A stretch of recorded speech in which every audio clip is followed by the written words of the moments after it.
Well, they say good things come in small packages. Today I have a very exciting small package to open with you guys. Welcome, my name is Miranda. On this channel we do all kinds of watercolor stuff. Once in a while we get distracted by another fun art supply, but hey, who doesn't? Enough of that, let's see what's in here. I obviously already peeked, and there is a small surprise in here. Hang on. This is a small package I ordered from Prodigal Sons, and there was a note on it when I received it. Let's read that. Thank you for your order, Miranda. Kimberly, as in Kimberly Crick, I will link her channel down in the description box below, told me that you have been disappointed recently with the cobalt violets and asked me to include a pan of the pale violet as a favor and as a thank you. Gregory. Oh, that's so sweet. Can you believe that? That's so awesome. So when I watched Kimberly's video that spurred me to order these amazing watercolors, I put in the comments that I was going to order some, and I did order the Cobalt Violet Dark, and so she had him include the Pale Violet. I cannot wait to try those two out because I did not have good luck with Cobalt Violets in a video that I will link for you in the corner here and in the description box below. Alright, let's see what's in here. I've been dying to open this envelope. It's been so hard. I was trying to finish my art studio move first. Ooh. So I ordered 6. 2, 3, 4, 5, 6, and there's, yep, the Cobalt Violet Pale. Oh my goodness. Look how cute they are. Well, since I haven't outright said it, this is a watercolor haul. So you can find Prodigal Son's paints on Etsy, and I will link that in the description box below. And it says they are located in Pennsylvania, United States. They offer premium quality natural and synthetic pigments at prices that reflect honest, actual market value. All pigments are genuine and boast of premium quality. Orders are carefully packed and shipped within 3 business days. And here they are. Vivianite XD, Cobalt Violet Dark, the Cobalt Violet Pale. Those will be really interesting to try after my experience. Smalt, Manganese Blue. This is the one that spurred me to buy these to start with from Kimberly Crick's video. And when I went to their website, so many of their other colors looked interesting. Cobalt Green Deep, and this one, Chrysocolla, maybe? I'm not sure. And this one, Kimberly has notes on the swatch sheet that it may yellow because it has, I think she said acids may yellow. I'll put the little picture of her swatch up in the screen. But the color was so fascinating that I decided to get it anyway, and just in a half pan. So my only regret with this purchase is that I didn't get more. We'll see if I feel that way after the end of the video, but I probably will. I just wish that I had gotten something that would make this a more complete palette, maybe a red and a yellow, but I did go back to their website. They don't have a red or a really rosy color yet. They just have it in the pigments. So nothing made up in these full or half pans that was quite what I would be looking for, but it could be an interesting challenge. And then there are yellows, I believe, over there, but maybe I'll do that in the future. They're quite costly. I kind of got on a buying spree after I was on the buying freeze for a year, but I had a lot of Christmas money. We need to see what these look like on paper now. I'll be using my trusty Etcher sketchbook for this. Let's open one of these up. Maybe this Cobalt Green Deep, because it is a really dark color that we can see. Very nice packaging there. And it's taped. So these definitely aren't going to spill or go anywhere during shipping. Okay. And let's see how it peels off. Pretty darn good. All right. So I was lucky to get mine because the gentleman that makes these went on vacation, and so some of the new orders won't even be shipped until I think the middle or end of March. I put my order in just in time. If I want new colors, I'm gonna have to wait like the rest of you, but before we jump the gun and you guys go order them, let's put them on paper and see if you actually like them. And because I couldn't resist, here is a shot of them with their covers all up close and personal so you can see what they look like in the pans, how pretty some of them are, and how unknown some of them are. And I almost forgot to mention, we will be customizing our own palette to put these into And what I mean by that is we'll be taking something I already had laying around the house and turning it into a watercolor palette, all in this one video. It should be so much fun. And getting right into this swatching, the Chrysocolla Dark is what I'm starting with, and I was kind of disappointed with that, and I'll tell you a little bit more about that later. Moving on to the Cobalt Green Deep, which was PG-19, and I am doing the salt test with this. I am swatching these in water, and with water and highly granulating paints, you'll see that granulation more if you're swatching it in a pretty intense water background, basically. But as far as the salt goes, intense granulating paints, they just don't salt out much, if that's how you want to say it. Anyway, you'll see that when these all dry at the end because they just don't do much. The Smalt 200S was PB32. The Vivianite XD stands for Extra Dark. And we start with the Cobalt Violet Pale. I saved those for last because I was really nervous to do them, but look at that. That worked so much better than any of the Cobalt Violets that I used in that one video. Moving right on to the Cobalt Violet Dark. These are both the same pigment, obviously just different loads or whatever, I don't even know. You get different things of PV14, and then I'm just leaving this here for you guys to dry in a time lapse so you can see salt did absolutely nothing, but the granulation and the colors that I chose is amazing, with the exception of the Vivianite Extra Dark. That one I'm pretty sure is granulating, but it's just not at the level of the other ones. Here they are, all dry, salt brushed off. They're a little more vivid than you're seeing. So I'll color correct that in editing, with the exception of that one.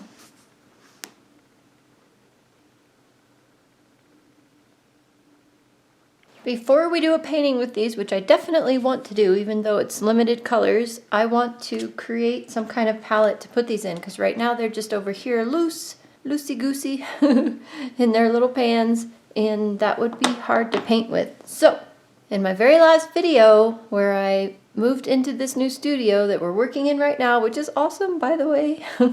First time I'm actually doing work in it, and it is incredible. Anyway, I found in one of those 9 tubs where I got rid of more than half of them, as far as the contents go anyway, and put other stuff in them, I found this tin. This is a Call of Duty World War II gaming tin, but it is a tin. And you can see this was bought in 2017 for the PS4, but because it's a tin, I figured I could pull out this plastic insert and make my own palette for these Prodigal Son's handmade watercolors. I thought that'd be pretty awesome. So let's close the sketchbook for now and work on this. And after some struggling, pulling, tugging, getting out a sharp knife, trying to kill myself with it, I decided that wasn't gonna work. Well guys, I am super sad because I just was trying to figure out how to get the plastic out and realized it is the plastic that is holding this tin together. So if I use it without the plastic, it's also the plastic that makes it snap together. Dang it all. If I use it without the plastic, then there's no tin left. I could still use it. I like it. But I'd have to take the plastic out in order for these pans to fit. Granted, they do fit in there and close as is, but it'd be kind of funny. Actually, it could be kind of cool to have them in this little round thing. I don't mind that. That could be interesting. Let's see what they look like. That could be kind of funny. And I could still just take this sticker off. I was gonna paint this side with appliance white anyway. So I could pull this off. I could still pull this off, but I don't know. This is not what I had planned. Oh boy, totally not what I had planned. I had no idea that plastic was integral to the entire structure of this tin. I just didn't look at it that closely. If I get more of these Prodigal Son's paints, I would probably only get 4 more anyway. I need a yellow and a red.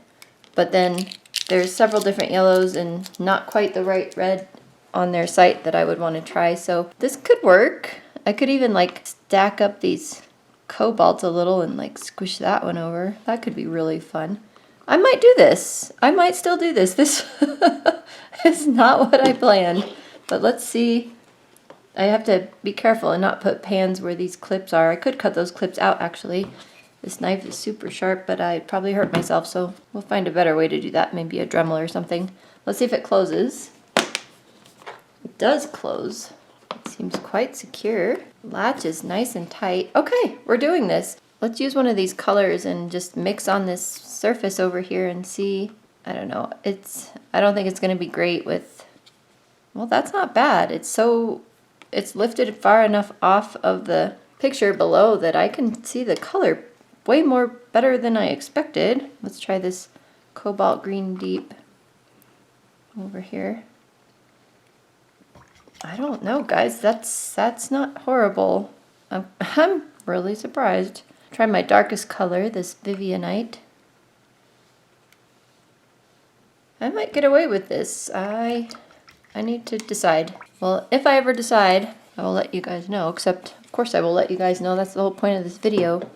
So the next thing was I was going to attach these pans with either probably a magnet, because I didn't think there'd be enough space to do my Velcro method. But now that it has the plastic in there, the magnet won't stick, because it obviously needs to stick right to metal, so it would stick to the tin without the plastic. But I think just some double-sided tape, something really flat, and I do have some upstairs.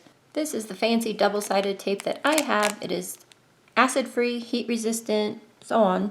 So it's used a lot in scrapbooking and other crafts. And I know this next part is sped up a lot, so it's probably a little bit hard to watch, but this score tape worked really well.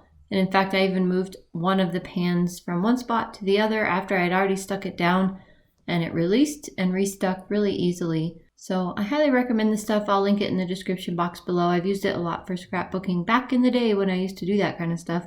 Don't do it anymore, just kind of lost interest in it, but worked great for this palette. And here you can see I am making room for other paints. I am thinking positively that I will love these and I will want to add more of them to my collection. And so I'm creating a swatch sheet. This is on the Fabriano 100% cotton paper. This is a block. I've used it before in a watercolor paper showdown a few other times, and it's nice paper. So you can see that I'm just putting this very odd shaped swatch sheet together. I really, really like it though. That manganese blue, oh my goodness, you barely have to touch that with water and it reactivates. And I'll talk about all these paints in a little bit more detail later in this video, but you can see that some are super easy, some are super hard. The granulation really pulls up really easily in some of them, and I know I just said really a lot of times, but that's just the way it is sometimes. Anyway, after I finished this swatch sheet, I decided to try a full painting. And this is an A4 size over here, so you can see I'm trying to do full page. And I start with that cobalt violet pale, and yes, the cobalt violet pale and the cobalt violet dark really re-wet and work so much better than any of the cobalt violets I tried, other than the ones that weren't like actual cobalt violets in that video. I've already linked that in the corner. Definitely go check that out. It was a very interesting study. And as far as this painting goes, I am trying to use every single paint that I ordered. So every single one. The Chrysocolla, oh my goodness, I can't even say that. Chrysocolla Dark, I did put in there in the, I don't know, kind of near the horizon line. I had trouble with that one. I emailed Kimberly Crick about it. She's like, give it another try. Add a drop of water in it before you use it, and you'll see in the next section of videos that I do try it again and it does redeem itself and I absolutely love it. But in this little painting, it didn't really make that great of an appearance, but the rest are amazing. I would say the Vivianite XD is a little harder to re-wet. You have to give it some time as well as the Chrysocolla Dark. And the rest though, the manganese blue, you barely have to touch that. PB33, it's like, oh my goodness, a little bit of water and it is boom, right there in your face. Same with the cobalt violets, which is so surprising. Oh my goodness. Did you guys watch that video yet on the cobalt violets that I did? Okay, go watch that and come back because I had so much trouble. I hated them. I hated them horribly. But if you want a cobalt violet that you really enjoy, this is the one. And then I finished this painting here and decided later that it wasn't quite dark enough. Like the tree in the middle was darker than the trees that are in the major foreground. So I went back and darkened those foreground trees, and I think that helped a lot. And then, because I just can't help myself, and I did not think a landscape was actually really what these paints are meant for, being so super granulating, I tried to find a really old pot or china or something, and oh goodness sakes, look at the screen right now. This is that Chrysocolla Dark. So I just put a drop of water on it, and I let it sit for a while, and that is the color payout I was looking for. However, look at when my brush goes back over it. It really pulls all that granulation, all of that texture up, which is really neat because you can erase some of it and put it elsewhere on your paper, but you have to be aware that any of these paints with this massive amount of granulation will do that when you put the brush back over it. So be careful. Regardless, because of the subject matter I chose this time, I had so much fun. Look at that Chrysocolla Dark. It's so pretty. Once you get it activated correctly, which actually did not take that long. It's like 1 drop of water and 1 minute and you're boom. You got this color that you just love. And oh, that manganese blue PB33, it activates so easily. I'm almost scared to use it because, as Kimberly Crick said, it is a precious pigment. It's hard to find anymore. And it just really comes out of the pan so easily. So use it sparingly. I don't know. Use it and love it and enjoy it and just accept that that's the last of it, maybe. I don't know. It's an amazing color. That Vivianite made a great dark for this pot. I really enjoyed that. You can see that's going in right now as all the dark details. What else did I put in there? A little bit of the cobalt violet. No, I didn't put cobalt violet dark. That is the Smalt 200S, that darker blue you can see. The bright blue is obviously the manganese blue, the PB33. But that darker blue is that Smalt 200S, which is, I don't know. I don't remember that pigment. Let me look here. PB32. And then I'm trying to get some shadow and just kind of bringing some of the colors into the background to make it all tie together. And I don't know, this was so fun. It is so fun to paint with these paints like this and the way they're kind of meant to be used, I guess. I don't know. How would you guys use these paints? I'm really curious. And I left the tape peeling and a little bit of a close-up in here for your viewing enjoyment. This is sped up by 200%, so I was trying to be pretty careful taking tape off. I've never had trouble with this tape and this paper before, but I don't know if I was impatient and it's still wet or what. I was just trying to be careful. So you can see it takes me just a little bit of time to get it off, but it's very satisfying seeing that little bit of color in the background there. I really love how this pot turned out. Look at that beautiful granulation. Oh, just goes into that cotton texture paper. Oh, so pretty. Did I say that right? I don't know. You guys get the point. But wait, did you think we were done? Because we're definitely not done.